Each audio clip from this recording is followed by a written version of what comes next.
मृत्यु के देवता यमराज की कैसे हुई थी मृत्यु। कहा जाए कि मृत्यु के देवता यमराज की मौत हुई थी तो जानकर आश्चर्य होगा, लेकिन इस संबंध में एक पौराणिक कथा प्रचलित है।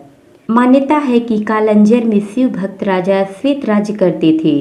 वृद्ध होने पर उन्होंने अपना राजपाट बेटे को देकर गोदावरी नदी के तट पर एक गुफा में शिवलिंग स्थापित किया और वहां शिव की आराधना में लग गए।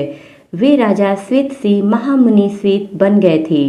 शिव की आराधना में लीन श्वेत मुनि को आभास नहीं हुआ कि उनकी आयु पूरी हो चुकी है। मृत्यु निकट आई तो यमदूतों ने मुनि के प्राण लेने के लिए जब गुफा में प्रवेश किया तो गुफा के द्वार पर ही उनके अंग शिथिल हो गए। वे गुफा के द्वार पर ही खड़े होकर श्वेत मुनि की प्रतीक्षा करने लगे। कहा जाता है कि जब यमदूत बलपूर्वक श्वेत मुनि को वहां से ले जाने लगे तो वहां श्वेत मुनि की रक्षा के लिए शिव के गण प्रकट हो गए। भैरव ने यमदूतों के मृत्यु देव पर डंडे से प्रहार कर उन्हें मार दिया। इधर जब मृत्यु का समय निकलने लगा तो यमदूतों ने कांपते हुए यमराज के पास जाकर सारा हाल सुनाया। मृत्यु देव की मृत्यु का समाचार सुनकर यमराज क्रोधित हो गए और यमदंड लेकर भैंस पर सवार होकर अपनी सेना के साथ वहां पहुंचे। यमराज जब बलपूर्वक श्वेत मुनि को ले जाने लगे तब सेनापति कार्तिकेय ने शक्ति अस्त्र यमराज पर छोड़ा, जिससे यमराज की भी मृत्यु हो गई।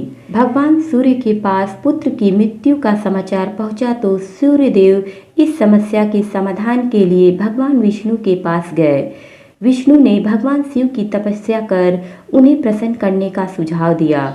सूर्यदेव की तपस्या से शिव जी प्रसन्न हुए और उन्हें दर्शन देकर वरदान मांगने को कहा।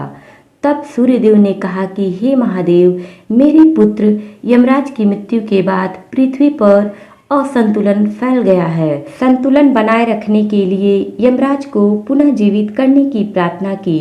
भगवान शिव ने नंदी से यमुना का जल मंगवाकर यमदेव के पार्थिव शरीर पर छिड़के, जिससे वे फिर से जीवित हो गए। दोस्तों, कहानी अच्छी लगी तो लाइक शेयर कमेंट करें और चैनल को सब्सक्राइब करें। Thank you.